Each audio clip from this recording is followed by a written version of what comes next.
بسم اللہ الرحمن الرحیم۔ توکل علی اللہ کی ایک حکایت۔ ان کے شہر میں ایک عورت بیوہ کیا ہوئی کہ اس پر مصیبتوں کے پہاڑ ٹوٹ پڑے۔ بچوں کا ساتھ اور کل جمع پونجی بس 3 درہم۔ حالات سے مقابلہ کرنے کی ٹھانی اور جا کر بازار سے ان 3 درہم کا اون خرید لائی۔ کچھ چیزیں بنا کر فروخت کیں تو 5 درہم وصول پائے۔ 2 درہم سے کھانا پینا خریدا اور 3 درہم کا پھر سے اون لیتی آئی۔ اسی طرح کچھ دن گزر بسر کیا۔ ایک دن بازار سے کھانا پینا اور اون لے کر گھر کو لوٹی۔ اون رکھ کر بچوں کو کھانا پینا دینے لگی کہ ایک پرندہ کہیں سے اڑتا ہوا آیا اور اون اٹھا کر لے گیا۔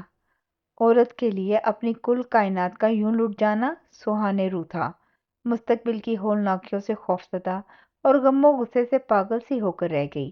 دوسرے دن سیدھا جناب داؤد تائی کے گھر گئی اور ان کو اپنا قصہ سنا کر ایک سوال پوچھا، کیا ہمارا رب رحم دل ہے یا ظالم؟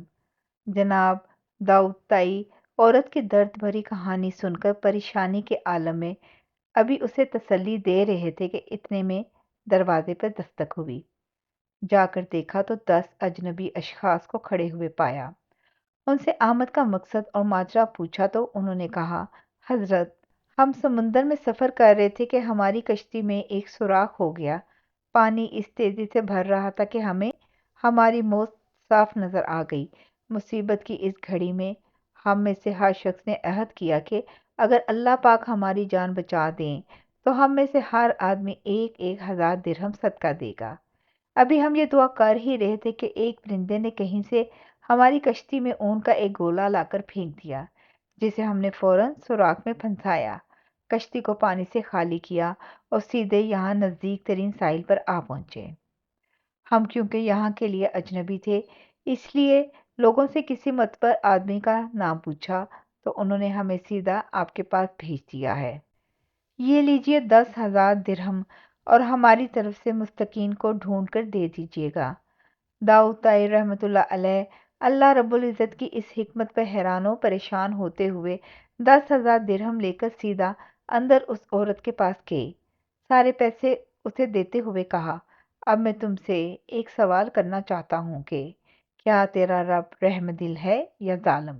بیوہ عورت داؤد تائی رحمۃ اللہ کے چہرے کو تکتی رہ گئی۔ اس کی آنکھوں سے اشک جاری تھے، گویا اس کے جسم کا ہر حصہ، ہر بال رب کے شکر میں ڈوبا جا رہا ہو۔ اللہ کی تدبیریں ہماری سوچ سے کہیں بہتر ہیں۔